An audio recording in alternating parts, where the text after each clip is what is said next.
बिस्मिल्लाहिर्रहमानिर्रहीम, अस्सलाम वालेकुम। अगर आपके पास 2 कप उबले हुए चावल बच गए हैं तो आप ये मज़ेदार स्नैक बना सकते हैं जो कि जायके में बहुत ही लाजवाब है और सब घर वाले इस मज़ेदार से स्नैक को मज़े ले लेकर खाएंगे क्योंकि ये बहुत ही डिफरेंट रेसिपी है। तो चलिए जल्दी से बनाते हैं बचे हुए चावलों के साथ एक मज़ेदार सा स्नैक।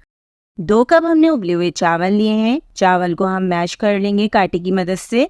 तो बहुत ही मज़ेदार ये रेसिपी बनके तैयार होती है। इतनी मज़ेदार बनती है कि घर वाले सब हैरान रह जाएंगे जब आप ये मज़ेदार सी रेसिपी बनाएंगे।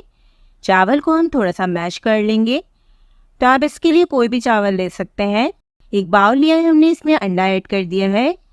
तो घर में बचे हुए चावल से आप कितने मज़ेदार रेसिपी बना सकते हैं इस वीडियो में आप देखेंगे। 2 खाने की चम्मच हमने चावल का आटा लिया है। अगर आपके पास चावल का आटा मौजूद नहीं है तो आप इसमें मैदा या बेसन भी ऐड कर सकते हैं। अब अंडे और चावल के आटे को हम थोड़ा सा पानी डालकर अच्छी तरह मिक्स कर लेंगे। अच्छा सा बैटर तैयार कर लेंगे, बिल्कुल भी इसमें गुठलियां ना हो। अच्छी तरह मिक्स करने के बाद हम इसमें कुछ इंग्रेडिएंट्स ऐड करेंगे। एक छोटे साइज का हमने टमाटर लिया है।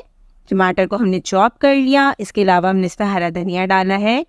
हरी मिर्च ऐड करेंगे और थोड़ी सी प्याज ऐड करेंगे। तो प्याज भी हमने मीडियम साइज की ली है, उसको भी हमने छोटा छोटा चॉप कर लिया। आप अपनी पसंद की वेजिटेबल्स भी इसमें डाल सकते हैं। इसके अलावा थोड़ी सी हमने इसमें कुटी हुई लाल मिर्चें ली हैं हस्बे जायका।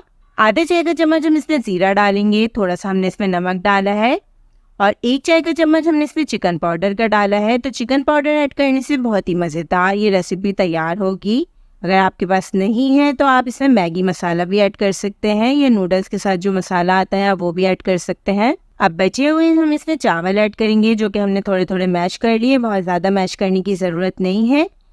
बहुत ज़्यादा अगर आप मैश कर देंगे तो बिल्कुल ये स्मूथ बैटर बन जाएगा और इससे वो जायका नहीं आएगा जो कि हम बनाना चाहते हैं। अब अच्छी तरह हमने इसे मिक्स कर दिया।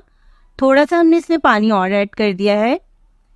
तो पानी आप बहुत थोड़ा सा डालिएगा। हमने स्टार्टिंग में भी 2 टेबलस्पून के बराबर इसमें पानी ऐड किया था और अब भी हमने तकरीबन 2 टेबलस्पून के बराबर इसमें पानी डाल दिया। अच्छी तरह से हमने इसे मिक्स कर लिया। एक छोटे साइज का हमने फ्राइंग पैन लिया है, इसमें हमने थोड़ा ऑयल डालकर ये बैटर डाल दिया। आप तवे पे भी आराम से ये रेसिपी बना सकते हैं। बहुत मज़े की ये रेसिपी तैयार होती है। अब जो बैटर हमने रेडी किया है उसको हम स्पैचुला की मदद से फैला देंगे। थोड़ा सा सेट कर लेंगे ताकि शेप अच्छी सी आ जाए, क्योंकि अगर आप प्रेजेंटेशन अच्छी करेंगे तो रेसिपी भी सबको अच्छी लगेगी। आपने क्या बनाया है किसी को पता नहीं चलेगा। ये रेसिपी इतनी मज़ेदार बनती है कि आपने इसे बॉयल राइस के साथ बनाया है ये तो किसी को पता ही नहीं चलेगा।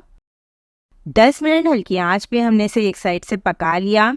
आप स्पैचुला की मदद से थोड़ा सा चेक कर सकते हैं कि ये अच्छी तरह से पक गया है। इसमें लाइट गोल्डन कलर आना चाहिए। तो साइड्स आप देख सकते हैं अच्छी तरह से पक चुके हैं। अब हम इसे टर्न कर देंगे और दूसरी साइड से भी इसी तरीके से 10 मिनट पका लेंगे। तो बहुत ही डिफरेंट और मज़ेदार सा ये स्नैक रेडी हो जाता है। शाम के टाइम अक्सर जब भूख लगती है और कुछ समझ नहीं आता कि क्या बनाया जाए तो ये रेसिपी बहुत ही सिंपल है। बहुत ही कम इंग्रेडिएंट्स में ये रेसिपी तैयार हो जाती है। ज़्यादा ऑयली भी नहीं है, क्योंकि ज़्यादा ऑयली चीज़ें अगर हम रोज़ाना बच्चों को देते हैं तो उनकी हेल्थ के लिए अच्छी नहीं। तो ये रेसिपी काफ़ी सिंपल और मज़ेदार बनती है। इसका फ्लेवर भी बहुत अच्छा होता है। बच्चों को भी ये रेसिपी बहुत अच्छी लगेगी। अब पिज़्ज़ा कटर की मदद से हम इसके पीसेस काट लेंगे। आप नाइफ से भी आराम से ये पीसेस काट सकते हैं। जिस शेप में भी चाहें आप ये मज़ेदार सी रेसिपी बना सकते हैं। कितने अच्छे से मज़ेदार से बचे हुए चावलों के साथ हमने ये रेसिपी तैयार की है। इस रेसिपी को आप अपनी पसंद के सॉस के साथ सर्व कर सकते हैं। तो रेसिपी कैसी लगी हमें ज़रूर बताइएगा और इस रेसिपी को ज़रूर ट्राई कीजिएगा। अल्लाह हाफ़िज़।